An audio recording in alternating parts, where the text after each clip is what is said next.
But before we talk about hands-on cyber activities, we will be going through now a little bit of needs for modeling, right? So with that, let me share my slides.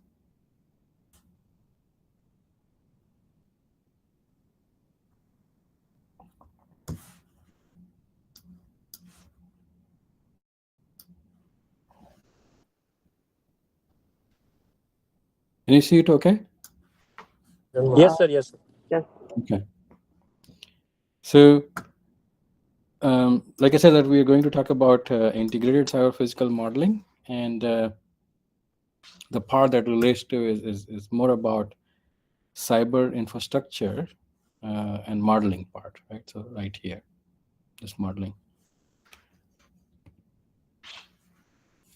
So again, going back to the cyber physical system modeling, we already have discussed about physical system, right? Which is dependent on our cyber, which is ICT, information and communication technology. SCADA, we talked about. EMS is also there. And when we think about modeling a test bed, it's all about how do I integrate ICT and power devices, right? While everything like communication delays is modeled, and also the two other things which we will talk about later is the test bed of two different simulated system is synchronized somehow, right? Because the time is very important, and simulation depends on the time steps and time, right? So if you have done numerical simulation, you know that doesn't matter that what you choose, it's a MATLAB versus all the way till RTDS or OpenRT or Typhoon, which is very high resolution, small time scale test bed to larger system in offline, which is like analysis software.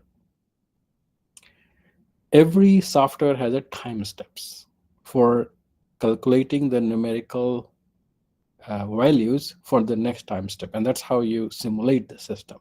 So it uses the system information and it generates the next time steps. Now the algorithm can be, or solver can be very, very different. So if you're solving the power flow kind of things, you're only looking at steady state behavior of this physical system, right? If you're doing the transient stability analysis, then you're looking at the transient and dynamic system behavior. For that, you need more data because you need a dynamic system state at each generating plant and transmission line. If you don't have those data and you still want to do dynamic, you cannot do that, right? So unless we have a data for dynamic simulation, you cannot do the dynamic, kind of cyber physical simulation either. Cyber system is, is a data packets, right? With again sensing, computing, communication. So when we model that, you can model SCADA system, you can model EMS, right? And then other ICT devices, if you want to model, it becomes a little bit tricky, but sometimes we can model the behavior of communication delays. And we'll see that how to do that with multiple different examples before you go through one hands-on and more detail on one of the cyber simulator. So again, to set up the requirement, try to understand that in cyber system or physical system, when we want to make a test bed to validate our concept, it is important to first set your goals. What kind of behavior we are trying to model, number one, right? And you have to adjust your goal based on the data availability. Then second, what kind of solver or software I will use to model the physical system and to model the cyber system. Now, if you want to model the interaction between transmission and distribution, that is another interface, that how you can interface the TND, which, as it seems like, is also very tricky, that how to model the behavior of transmission distribution interaction. If you only want to model distribution system, of course, that's a little bit easier, depending upon that what kind of behavior we are trying to model. If you're trying to model the behavior of inverter-based switching, that is much more tougher at the system level compared to if you're trying to model the power. Okay. So with that in mind, the first thing is requirement. Next, if you want your cyber physical system model to also have a cyber security, it is a different, slightly different kind of modeling, because now you are trying to emulate or simulate vulnerability. Okay. And vulnerability does not exist in your simulation unless you tell it to. So vulnerability itself need to be modeled.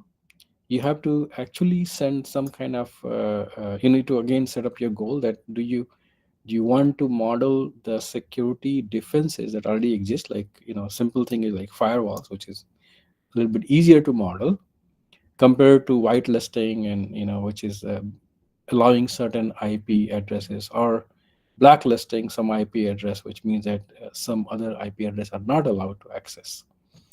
Setting up this demilitarized zone or security perimeters, uh, will be a little bit more tricky. I mean, all these are possible. How much detail you want is the question that you need to ask yourself when you're trying to model the cyber system together. Um, so these things are basic, which does not guarantee cybersecurity. It is just blocking certain access. Misconfiguration, if you want to model, which can be done by a cyber attacker, that will require a little bit more detail. And then if you want to model the data flow from trusted versus untrusted resources, you need to actually have the emulator, because simulator will not work to send the information from one point to another point. Remote access point, again, you will need to do some kind of emulation or real hardware in the loop, so you can model all these different roles. And these roles are important because everyone has a different kind of access. Okay. If you want to model more detailed rigorous defense and mitigation strategies, then that is also possible and can be integrated in co-simulation environment. But again, the question will become that how detailed you want, as in terms of behavior model or in terms of representative model. Representative model is something that you exactly know that this is the behavior that I want to model, and I will only model the impact of that. And that's why it's a representative, which is impact is modeled, not the behavior of the system. And the third, so representative model is, of course, a little bit easier to do. Behavior model depends on that how much detailed behavior you want and how generalized you want. And then third one is emulation, which means that it is more like behaving exactly like the device. Fourth level, which is more tougher, is digital twin, which is the most possible detail. And then something in between is also possible. If you I think even better than digital twin is the actual hardware in the loop, where you replace the whole model with the actual hardware of that device that you want to model in detail. So again, the reason to talk about all of these is setting goals for and deciding that what we want to do with this test bed is very, very important before we start thinking about that how to put my integration between different cyber and physical simulator together. Cyber attack modeling itself, again, depending upon that what you want to model, you need to think about intrusion based, which is, like I said, that you can model representative behavior, which means like circuit breaker open. Now, the whole process of that, how attacker will cause the circuit breaker to open. You can model, but you don't need to if you're only looking at the representative model, which is the impact model. If you want to set the power and voltage set point, again, this is a impact versus representative versus actual emulation versus more detailed simulation or more detailed hardware in the loop or digital twin. All those different level are possible just to do this, right?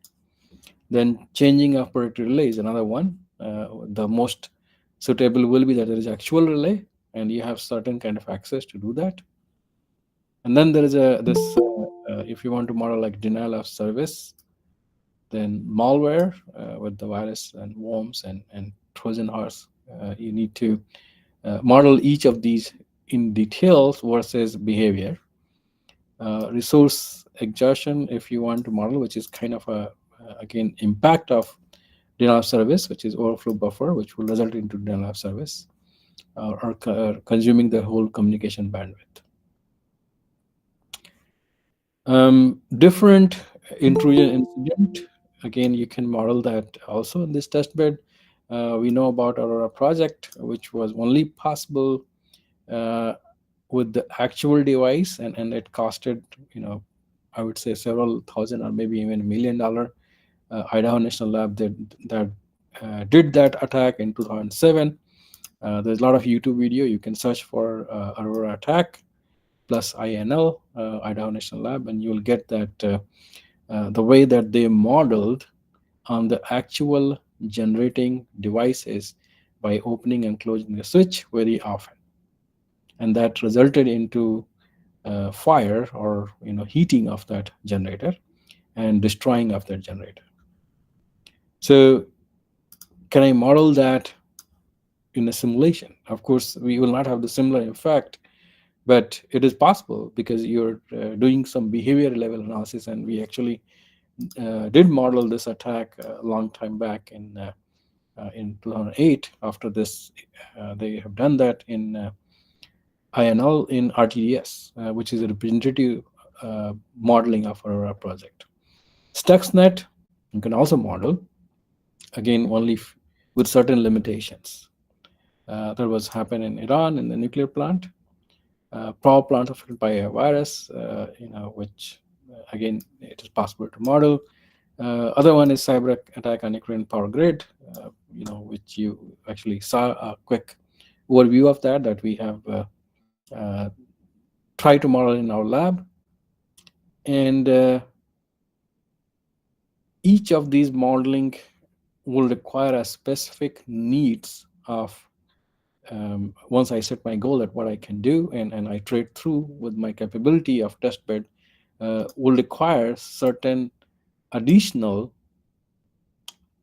modeling effort or simulation effort or whatever you call it.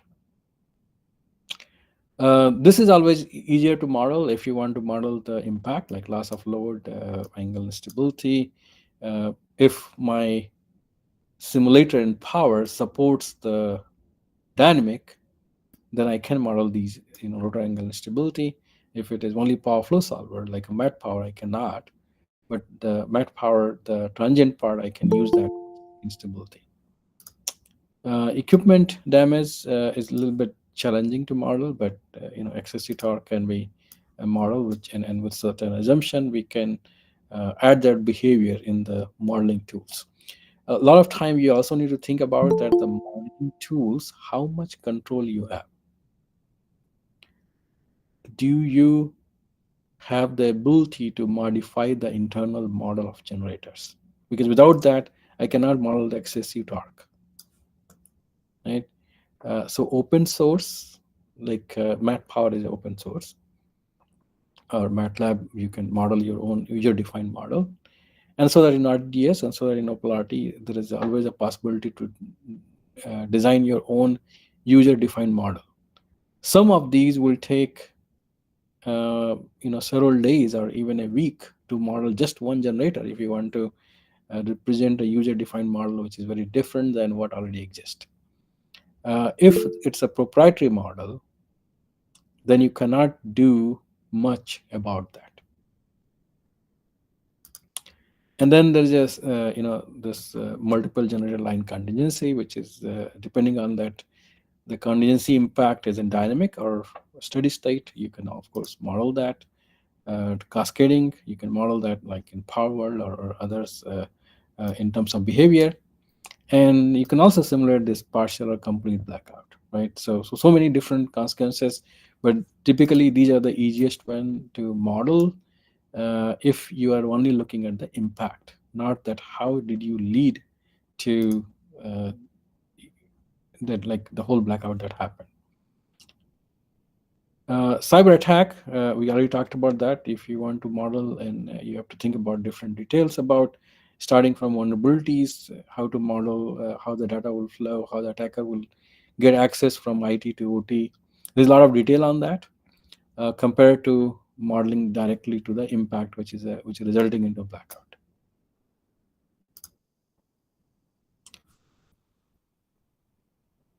So again, integrated cyber physical system modeling requires not only thinking about each goals that you want to model, each capability of different software tools that you or hardware tools that you will select to model each of these behavior. And then the next becomes, how do I integrate it? What do you want the goal for integration? So if your goal is dynamic, your delay between the physical system and your cyber system should be 1/10, at least 1/10 of the delay that you're trying to model in cyber.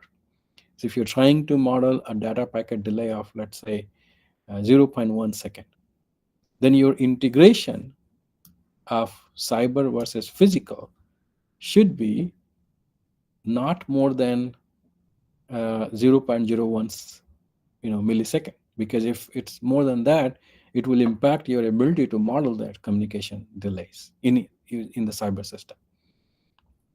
So integration, there are multiple things important. One is that noise, that how much noise is traveling between your cyber and physical system interface. Next, what is important is synchronization. What time clock was used in the cyber system, what was used in the physical system.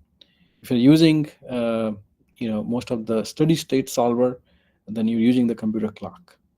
But if you're using the real time modeling technique, you can actually use the GPS to synchronize it, or another internal simulator clock to synchronize it. So syn- accuracy of the integration depends on behavior that you want to model, how much noise, how much delay in cyber and physical interaction is, and then synchronization. But each of these, you have to develop the cyber model or ICT model, right? You have to develop the power grid model, and then integrate it together with the control hierarchy that you have modeled. Uh, if you're trying to do the dynamics of power grid, it is more tricky, because of course you need a system in the power grid simulator that can do the dynamics, and then all the data infrastructure which is providing the data at faster time scale, because dynamics is faster time scale. And even in dynamics, there are different time scale that we're trying to model, right? If you are dealing with let's say transient stability, we are talking about in milliseconds. If you're dealing with protection, we are also talking about millisecond. If you're dealing with electro electromechanical interaction, which will like torsional impact, or which will change the torque in the because you're increasing the load, you're slightly dealing with a little bit lower than a few milliseconds. Then once you get to the electromagnetic behavior, then you are talking about really a fraction of millisecond, right? Which, so you get to the microsecond. If you are talking about switching behavior of the polytronics, then also you're talking about nanosecond to microsecond, which is a faster switching phenomena. Now, all these detail and each device is also important that it should represent all the dynamic behavior that you want for the whole system to behave, right? Because when you are saying that integrate power grid model with the cyber model, each system here, power grid itself, is a multiple subsystem. Each subsystem, like just a generator, is also a system of system, which means that there is a generator model with a lot of these components. There is a field winding, which is a control, and then there is a governor control, which basically does the real power control. And then you want to put on the top of that SCADA for the generator right there. Some are being used locally, and some are going out of that generating substation. So a lot of these details will decide, will depends on that, how, what is your goal to use that model. And then comes the CPS tool, which is for communication performance, which is again important if you're trying to model the delay behavior, which is either happening because of cyber failures, or even bandwidth has been utilized fully, so there will be delay, or because of some attack, right? So if we just talked about the attack, like overflow buffers are consuming the communication bandwidth because of some kind of attack, will result into a delay, right? So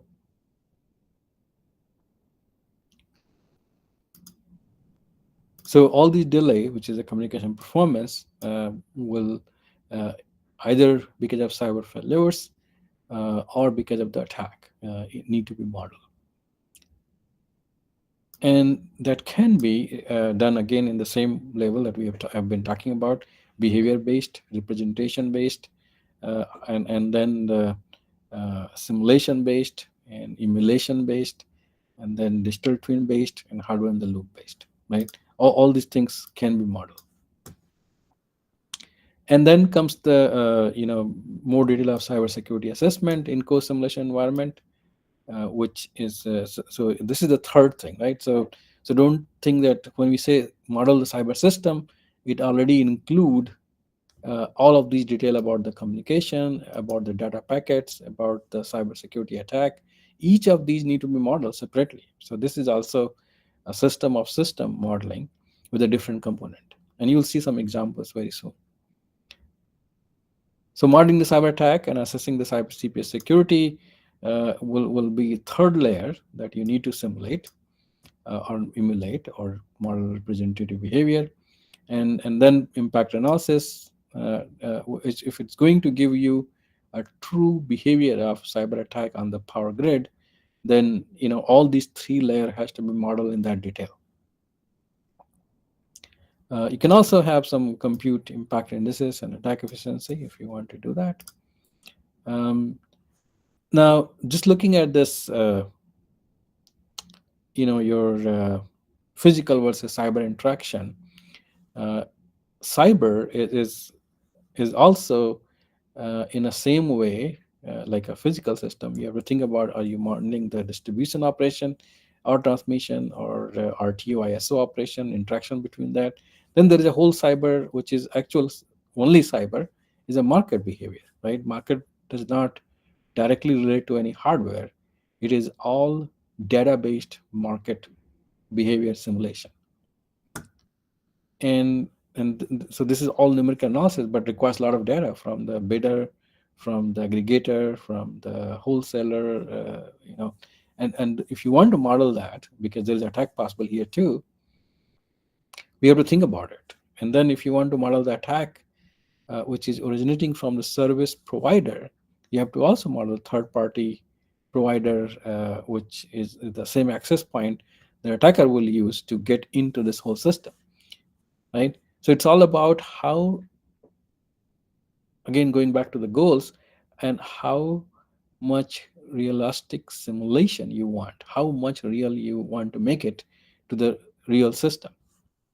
And it turns out that it's not possible to model everything in the cyber system, and no one in the world has ability to do the cyber physical simulation with all the details for everything. It's just not possible, right? Because the resources that you'll need will turns into several million, and even I mean, when we say several million, we're talking about hundreds of millions dollar to simulate all of these, with going from nanosecond time scale to several minutes to hours, and then sometime days, if you want to study what happened in, like, let's say, Ukraine cyber attack, because the attacker were there for several months before they launch attack. So if you want to model that phenomena, you're talking about years of simulation over time.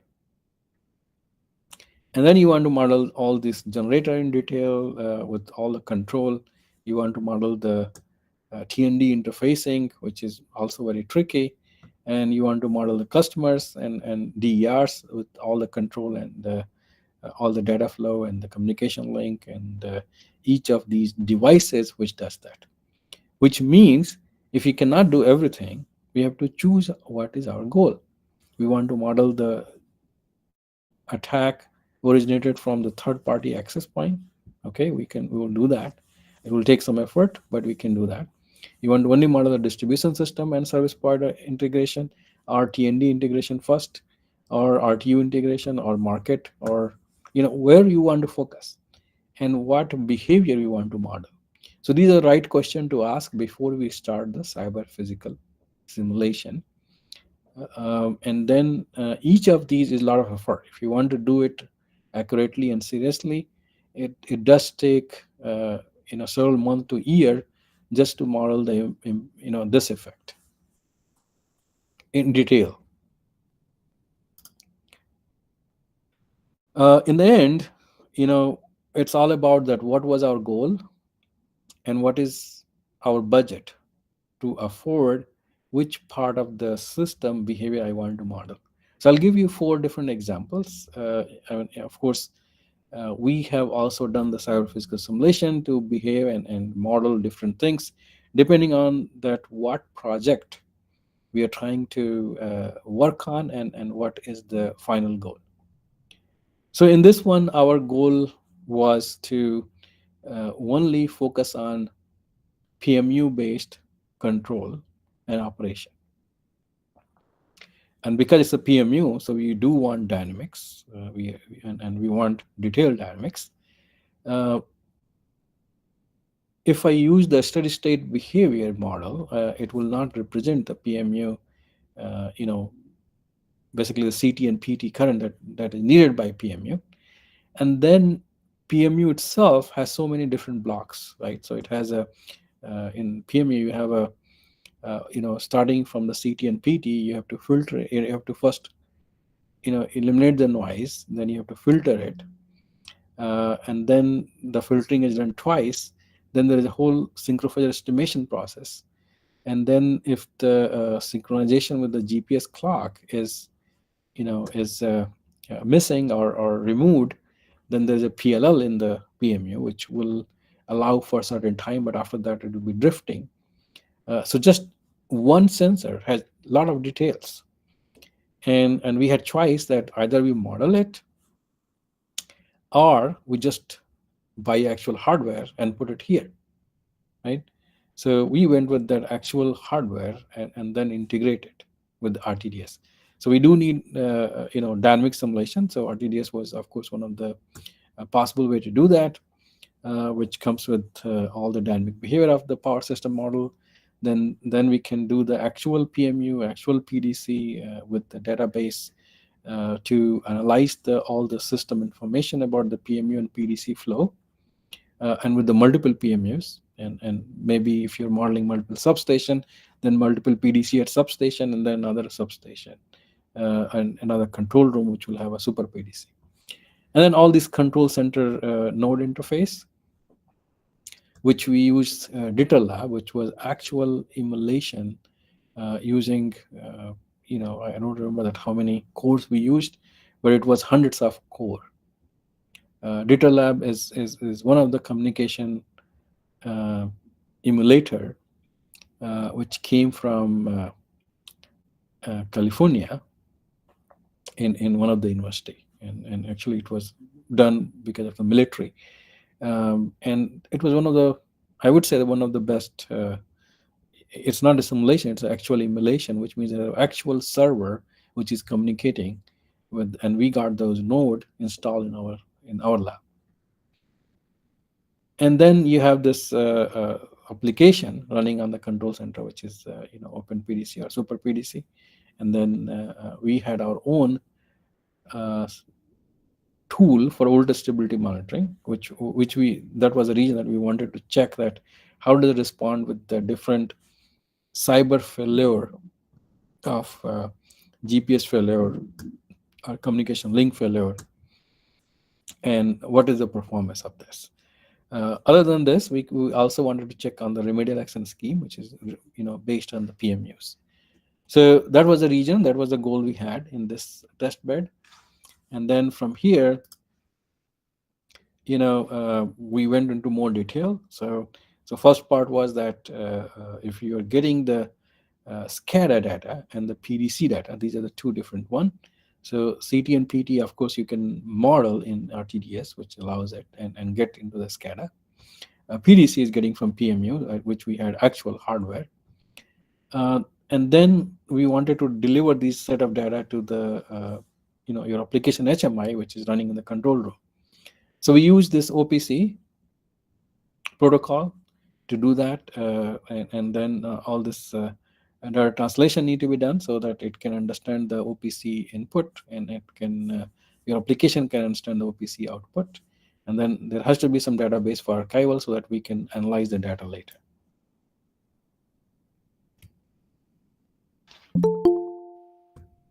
And then we continued the interface with network simulator. So you saw that there was one which is a digital lab, which is directly takes this interface is important, right? But we were not locked only for digital lab, so you have a choice. This is hardware. This is also RTDS simulator. Here I can change digital lab to NS3 to Mininet to all the different simulator depending on limitation. So digital lab, if you have only few cores, if you have two cores, you cannot model a bigger system. Of course, in the USC, which is University of Southern California, they have hundreds of digital lab node, and they can model a bigger system.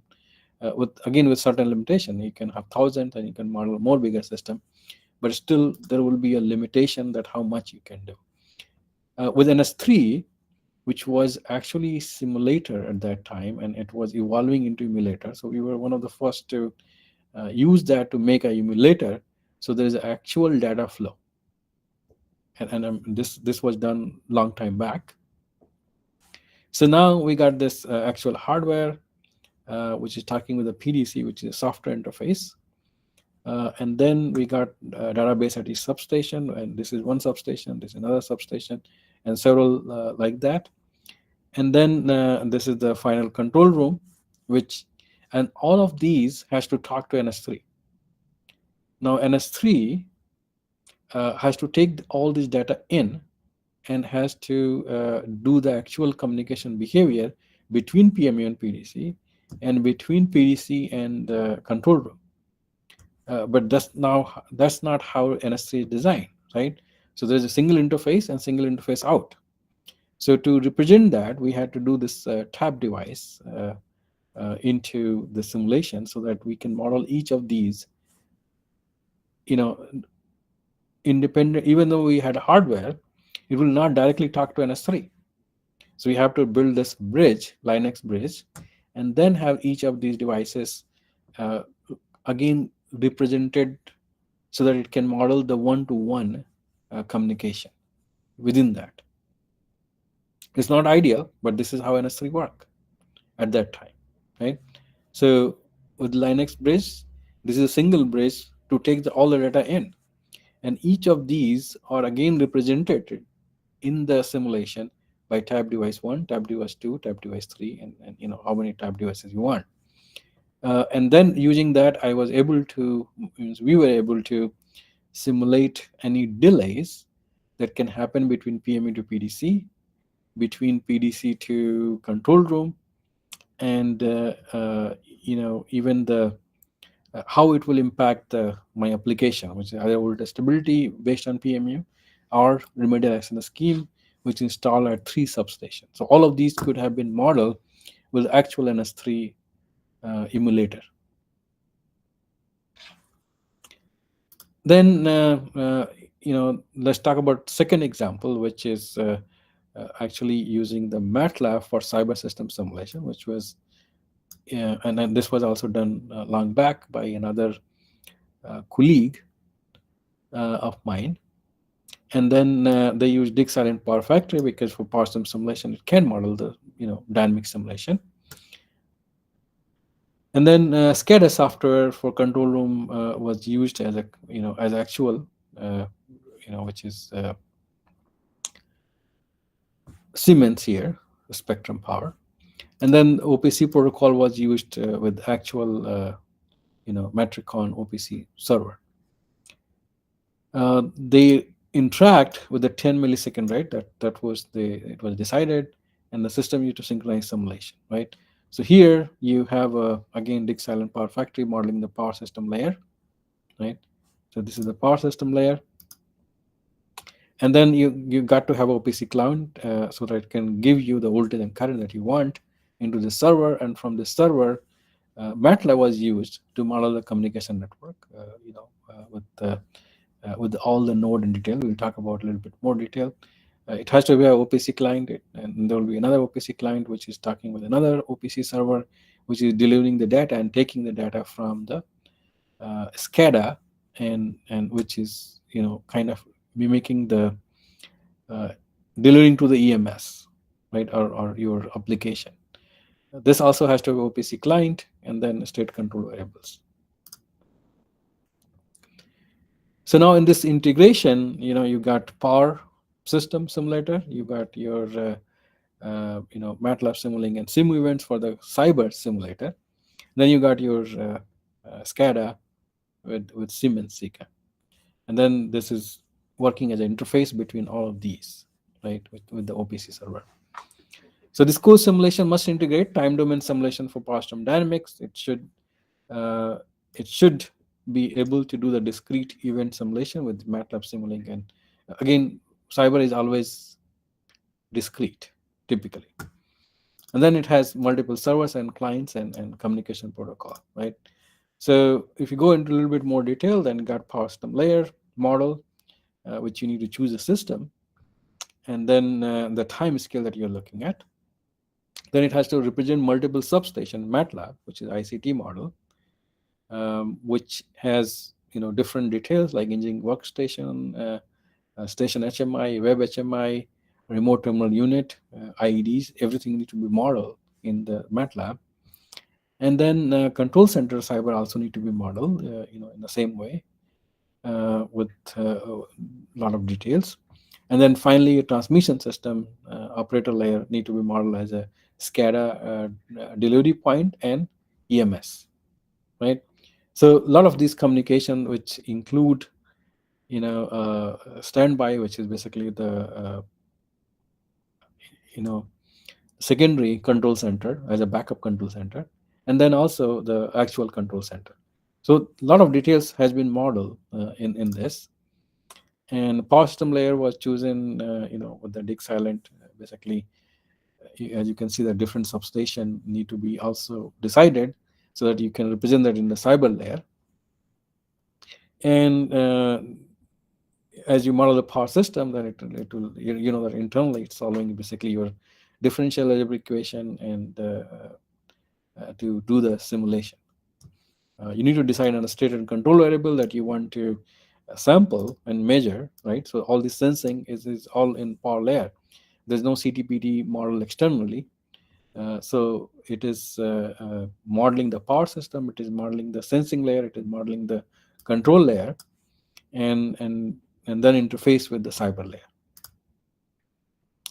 And then again, you got the substation level at cyber, in cyber system layer. You got control center layer, and you got transmission operator layer.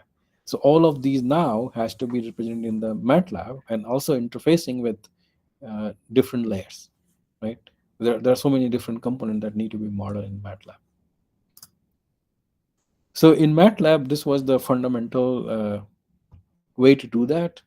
That you want delay to be modeled, and that for that one, you need to do the FIFO queue packets, ICT buffer, arrival rate, all these kind of things, and then you need to do the processing delay, right? So that need to be modeled, and then you need to do the how much data is coming out.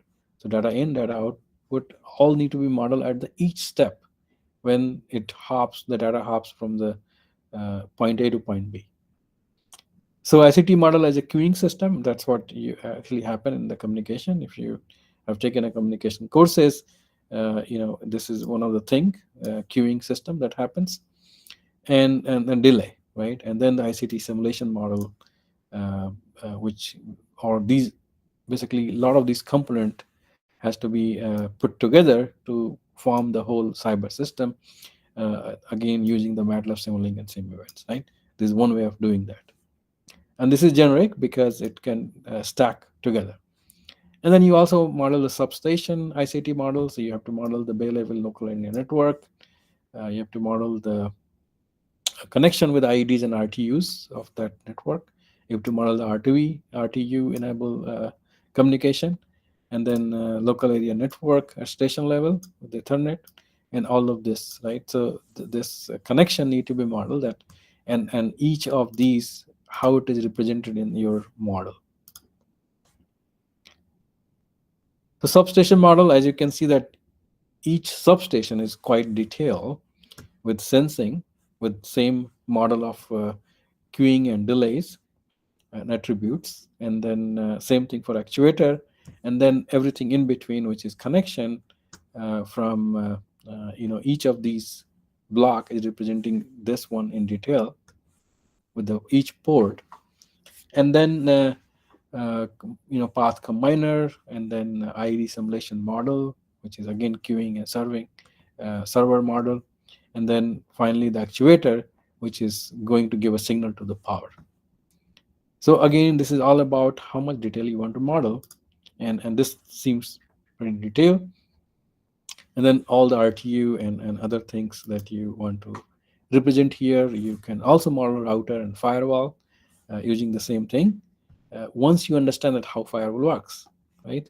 You got this basic block of queuing and delay, which is FIFO queue and all those things, and then each block, how does the path combiner and control center and RTU and substation, all of these need to know the detail that how it's connected before we model it.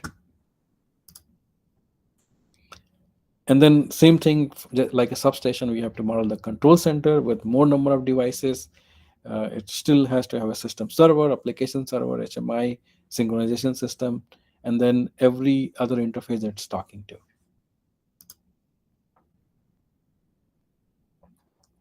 And finally, we get this to transmission operator ICT model, which will be the next layer to model with more number of application. And you can also have a cybersecurity application like a defense and monitoring mechanism if you want to model that at this layer. We have to have certain historian, market system servers, all of these things like basic security, firewall, RTU servers also modeled.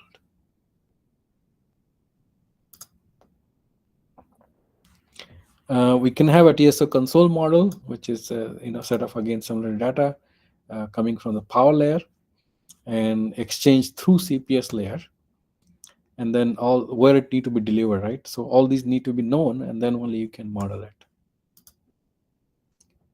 And then finally, if you want to model the cyber attacks, it can be also done. Going back to the same layer, that here is the power system model with interface, OPC server, cyber layer, MATLAB, which we just talked about, each of these details, and then your final SCADA and EMS system, and and then if you want to model this communication security, you can simulate it here. And if you want to look at the SCADA performance because of the attack, we can actually get the result from here. How does it impact the real-time SCADA and EMS? We can see it because we model the attack here. And then cyber attacks can happen either in this layer or it can happen in the software layer, which is here. And then impact, we want to see it in this one, right? So these are possible, again, once we model it. So cyber attacks can be modeled using this CPS tool. We can model general service attack by flooding the queues, right? Because we already modeled queuing in using this the whole system. And man in the middle attack can be modeled by this capturing and modifying the packets, right? Because we are the one who are sending the data packet from here to here, right? So if you want to put a man in the middle attack here, we just need to take the data, modify it, and deliver it here, or from here to here, or from here to here, whichever we want to model.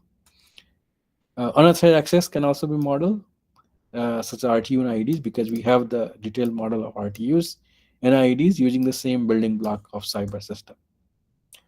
If you want to model the attack graph, like one device to another device, then another device, that can also be modeled using the same thing because we do have a detailed cyber network.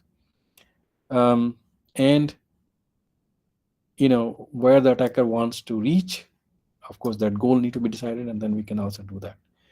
All of these ICTs that we have modeled are vulnerable to cyber attack and can be modeled using this test bed. And we can, if once we understand the vulnerability in each, which is representative model, we can also do the penetration testing kind of vulnerability and penetration times they can. So if you want to model the graph, this is how it will look like, because we have this all connection model. So workstation remote access that leads to the communication server attack, and that leads to the RTU attack. This is one path. It can also come from the router firewall being compromised, and then communication server 2 to the RTU. Or it can come from the web HMI to the communication server 1 and then to the RTU, because RTU is connected with these two servers. HMI 2, HMI 1 will also lead to the communication server and then to RTU. So multiple path, and we can, because delay is a model and queuing is model, so we can all see that.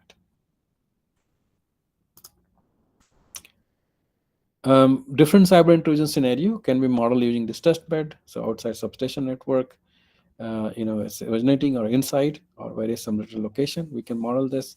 What path it's taking, because we have modeled the communication in detail, we can model that also. And where it's ending, right? And then all the method differently used to represent that attack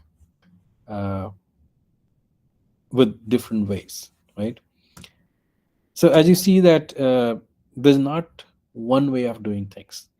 Everything has a limitation, and everything has a ability to model with certain effort, right? So real time, this is not real time, which is a MATLAB, and you can analyze and model things in multiple different ways. Like I said, again, repeating the same information because it's very important that we need to understand that this is not a digital twin model, because you have in this model you cannot represent a digital twin because there's no hardware which can take the data in from the real system device, right? So it's not digital twin. It is doing the representative behavior, it is doing the impact analysis, and it is doing the emulation, because there is a data packet that is actually flowing between the different blocks that you have modeled. So using that, it is possible to do certain analysis, and then all these simulation result will tell you cyber attack scenarios that you want to model, including unauthorized access.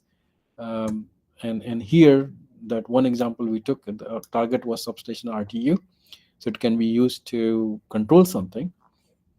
We can model the attack path. You can model the vulnerability exploitation and security control if you have modeled that in the system, and different cyber attack scenarios, which is substation, workstation, communication server, RTUs, and unauthorized access, which will result into the attack.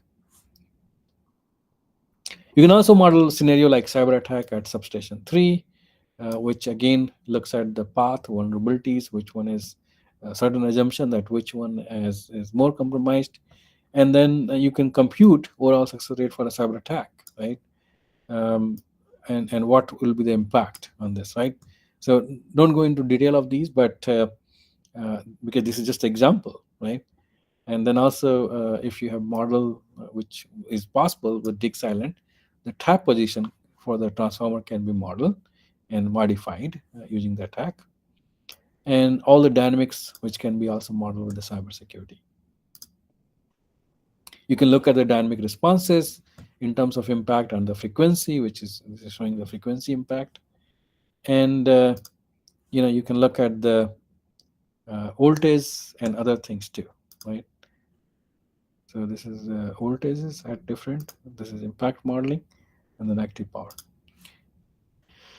Now we talked about two examples. We are not comparing direct to direct because we had a different goals to model and different limitations.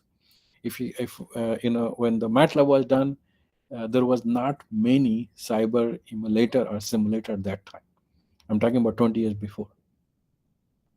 When we did this NS3, then NS3 simulator was available, but not much emulator, but we helped kind of to make it emulator, right? So resources are available, and now we have like tens of different cyber simulator, right? And so that physical simulator too. So in this one, which is example 3, we want to do electromechanical simulation with, of course, which is dynamic between the distribution system now, so that is focused now, and Mininet, because we wanted to look at distributed optimization application in a microgrid. That was the reason that we came up with this simulator. And here we are using Mininet. And we wanted to model the microgrid, all the DRs. This was a military microgrid, so they were interested that if a cyber attack happens, how to design my cyber and how to design my physical system that I can increase my resilience, I can survive. And for that one, distributed control is typically better, because even if you compromise one, there's no centralized here. So you compromise one, others will keep working after isolating the compromised one. And that was the main motivation for us to work on this kind of simulation, when you can do the distribution system on OpenDSS or GridLab-D or even MatPower. If you modify the simulation or MatPower to represent your distribution system, or you can use MatPower for transmission, but it will not represent the dynamic behavior unless you use that functioning block. And then you need a Mininet, and then you need an interface, which is a Python wrapper here. DR were modeled in detail. We had even a protocol model for DR communication, and then we are able to launch a lot of different attack. You can do the of course the control layer attack, because there's a DRs connected and model in detail here at each node. You can do DR cyber attack. You can look at the communication link and how it will be impacted with this model. So again, another example of doing things that what we wanted to do. The fourth one, which is the last one I'm going to talk about, we wanted to look at human operator behavior, okay, and how these operators will respond to if there is attack on the power grid. So we wanted details in power system simulation, and that's why you're using electromagnetic simulation. Real hardware in the loop. We wanted to model switching as much as detail possible in the DERs, so that's why Typhoon. and all interface together, feeding the data to a server with the communication model in NS3 and a lot of these defense there. So we model the software defined networking, we model the Splunk, which is going to look at all the cyber data logging and monitor it. You can put a lot of your logic in the Splunk server. Snart, which is another kind of monitoring for cyber networking. Ping Things, which is a company that came out of University of California, Berkeley, but now it is basically can process the data database really, really well with the SCADA and with PMUs, whatever you want, and fetch the data in like a microsecond, right? So really, really fast. Ping is database archival and visualization software. We also wanted to look at the operator response. So we're looking at the cognitive behavior, and that's why we had this human factor sensor to look at how stressed they are when they're making a decision with a cyber attack. We want to track their eyes, that where they are looking at, and we want to do some more testing for the cognitive behavior so we can measure their cognitive flexibility, and that's why we need to model the control room environment, right? Again, this one has a very specific requirement of the test bed where transmission system need to be modeled with detail of DERs, because that's where the attack can originate, with the generator, which the attack can generate, with the tied relays and PMUs. But it also has a limitation. We cannot model a big system here, right? So we were less than 100 bus system. We cannot model all the DRs in detail because this Typhoon can only represent certain batteries and certain distributed generator like solar. And NS3 is used, which is again has the single layer of interface. So it is not going to represent the true behavior of the network that we want to model, but it can be used for access to different relays, because with the hardware and PMUs and RTAC and all those things, which is here with the GPS synchronized. So a lot of details, but also some, limitations of that. So what I want to emphasize that your test bed, we talked about 4 different test bed. We do have more, and that will be the next thing that you'll be looking at in more detail about Mininet and NS3, and then how do you choose your cyber simulator. But any cyber physical simulator that you want to do, your goal is important. Knowing the limitation is important, because physical simulator, as soon as you choose that, you know what is the limitation of that. Cyber simulator, as soon as you choose, you know the limitation of that. Interfacing these two, everywhere you'll see that there's interface. Here it's an S3, and then the way we interface. In earlier one, you saw that there's a Python wrapper. In before that, this simulator, you saw there is a OPC server, which is basically doing the sensing and control. And then before that, you saw this interface, which is Linux operating system bridge with NS3, and all these different interface, which is either hardware or Ethernet. So interfacing, minimizing the delay, understanding the accuracy, synchronization is all important in any code simulation. And once you understand your limitation, you will design the use cases in such a way that what can be studied using this testbed and what cannot be. So it's an iterative process, but start with the goal and then iterate with that. So let me look at some questions here, and then we can go to maybe take a few minutes break, and then Dr. Kasmas will talk about how to model the cyber system and do some, show some demo.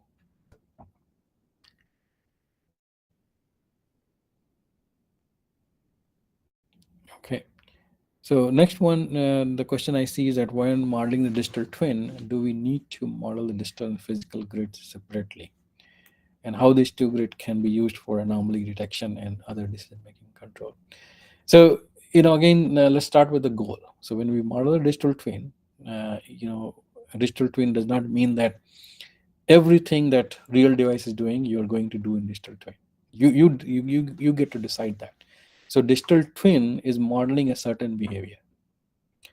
Digital twin has some certain requirement, which is what were you trying to model? It should be exactly the same what happens in the field.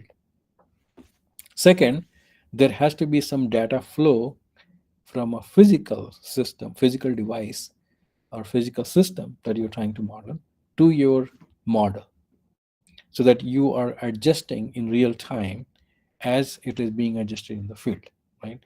So these two are the requirement. Now, when you say the digital twin, you get to decide that what behavior you want to model. You want to model steady state power, you want to model the communication delays, you want to model the cyber attack, you want to model the dynamic behavior of the model. You have to put the boundary there that my digital twin is for cyber physical behavior versus my digital twin is for the physical system behavior, and what kind of behavior. So once you set those up, then you will have to find a way to bring the real data from the actual device that you are trying to model the behavior into your and then you need to use that data to make your model behave like a real system, which was your goal, right? So again, you get to decide that you want to model digital system or physical, or you want to represent both, right? Of course, if you want to represent both and with all the details, then it will be digital twin for all the different possible behavior that device can represent.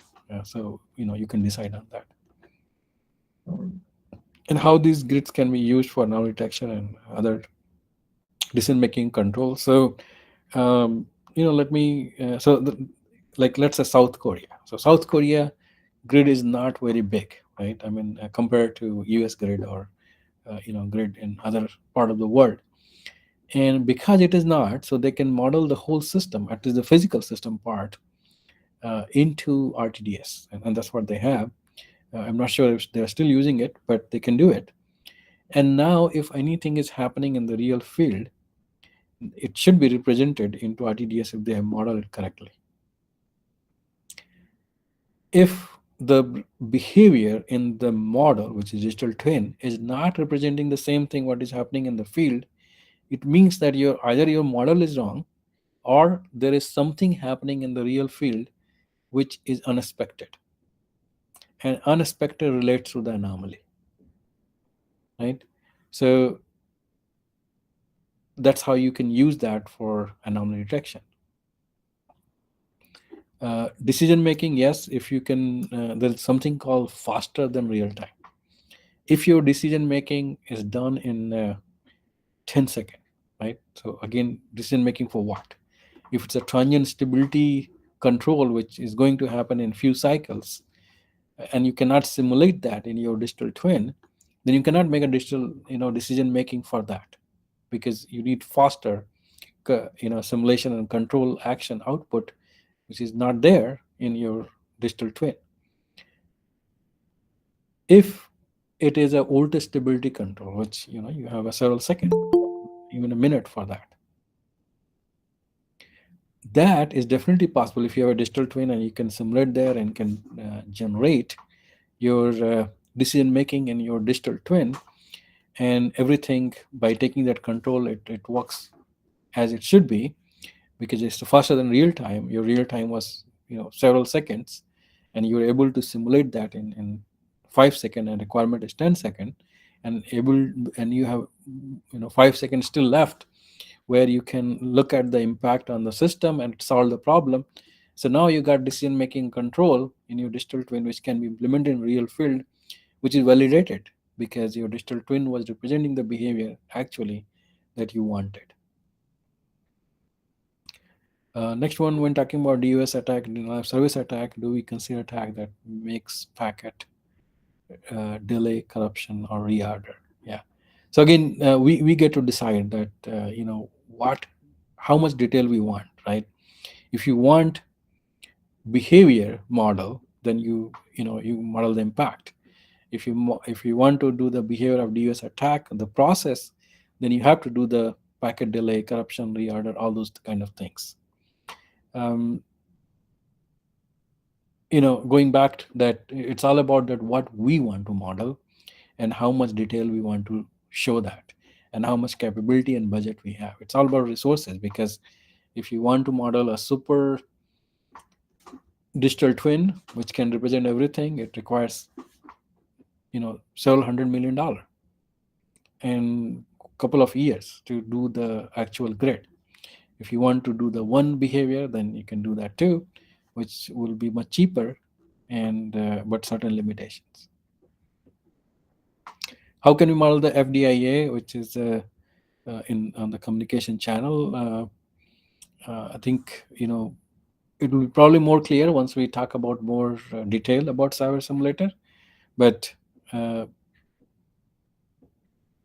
for FDIA, again, you will think in the same way that am I going to model the impact or behavior, or a detail of the whole process? And once we know that, we can do that uh, in how it originates, because FDIA does not originate only in the communication channel. It can be at the sensing level too, and it can be at the last, which is the control level. That can also there, right? Because you're only trying to falsify the data. So man in the middle attack will make it happen at any different point, or even the false data injection can happen with spoofing, right? So the multiple way to do that, because FDIA is only the impact on the system, and the process. You need to think about it, how you want to model it. How can we validate the developed CPS against various cyber attack vulnerabilities? Um,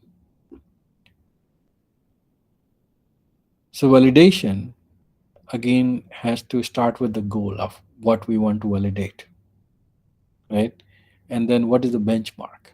Any validation is about benchmark. And when we model the CPS with the cyber attack vulnerabilities, unfortunately, there is no way that we can get the benchmark from the real grid, because we can't attack the real grid. So it has to be done indirectly. So any validation, you have to think about that. What do you expect it to do, and is it doing the same thing or not? And it is doing the repeatedly the same thing.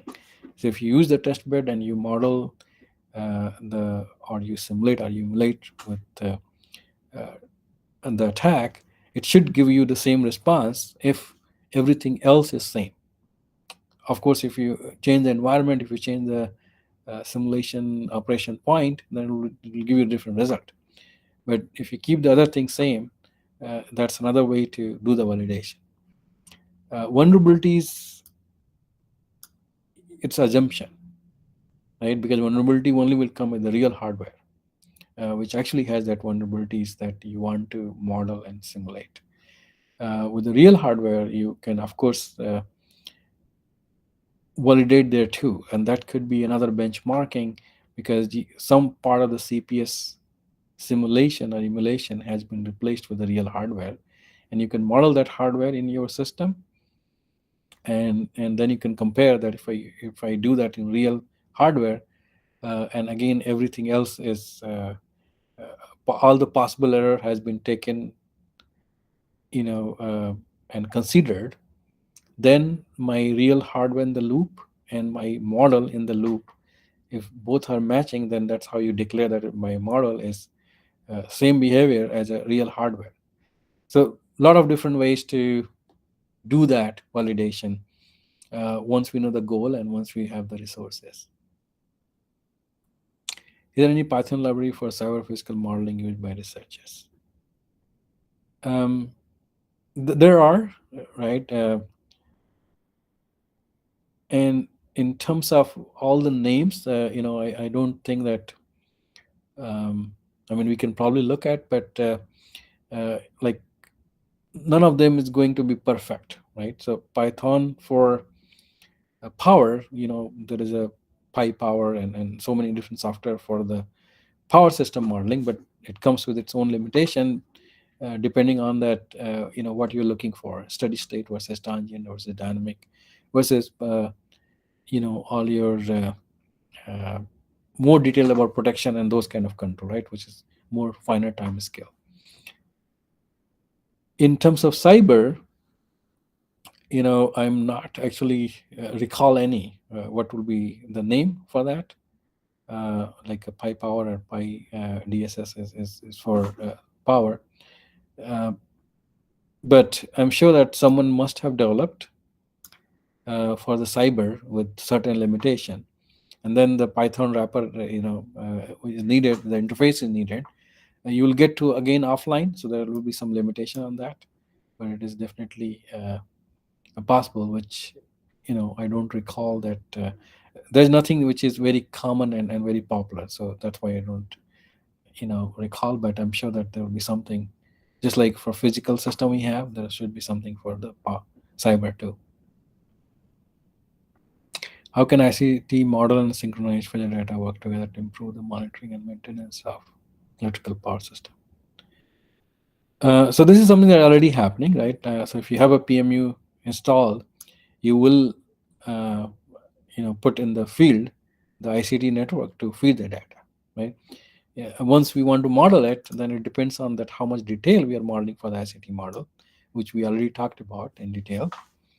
And then PMU application is the one which will decide that how do we monitor the system and what we are trying to monitor. Maintenance of electric power system is totally different problem, and where the PMU installed and how close it to the asset, because we actually maintain the assets, which is either generator or even the CT and PT is assets, right? So PMU will give the information. There are a lot of use cases which has been presented in NASP. You can actually look for NASP, like a keyword on Google, and you'll get a lot of different application and the process of doing the maintenance of electrical power system assets using the phasor measurement data. Again, that is that will be different. That how do I monitor and maintain transformer versus monitor and maintain current transformer, or actually the generator. So I think that answer will be pretty long on this because there are so many different ways to do the different assets. And then I see how much time does the system take to simulate the model in example 2. Um, so it was mentioned it was 10 seconds, right? So we had the goal of 10 milliseconds, right? Okay, and that means that everything should be done in 10 milliseconds to do that, and this is fast enough because we are only modeling a simple queuing and delays, right? If something is delayed, and we want that data to be delayed beyond 10 milliseconds, then that's what will be modeled there too. Does co-simulation means connecting power system simulation and network simulator? Yes, yeah. So that's what co-simulation means. That because these are two different simulators, so it is representing and it's modeling and simulating its own, but it is doing at the same time scale, and that's why it's a co-simulation. The time scale could be two different time step. That's also possible because one runs faster and another one slower. But as long as we are aware, the co-simulation is still possible, and because in the real system also it's happening in the same way, that one is running faster and another one is running slower. All right, so we'll stop here. Maybe take 2 to 3 minutes break, and then Dr. Cosmos will talk about system in cyber simulation, and then show you some demonstration for Mininet. And then he will continue tomorrow to talk about, so we talked about testbed, and then some hands-on demo today. And then the next thing is data. But before data, it's important that how do you process the data? So it will be generalized AI introduction, and then later it will be about cyber physical simulator giving you data, which is kind of embedded everywhere. We are generating a data. Data need to be processed and then used for detection of anomaly, classification, and root cause, and then once we classify as a cyber attack versus cyber failure versus physical system failure, then only we can take action on that. So that will be the next 2 days of work before we kind of wrap up on third day, on fourth day actually, right? So that'll be Thursday, and then we'll continue with the EMS, and that Dr. Shukla will be talking. Okay, so I know that Dr. Cosmos is already here, but we can take a few minutes break and then he can start. Sure, sir. All right, sounds good. Thanks.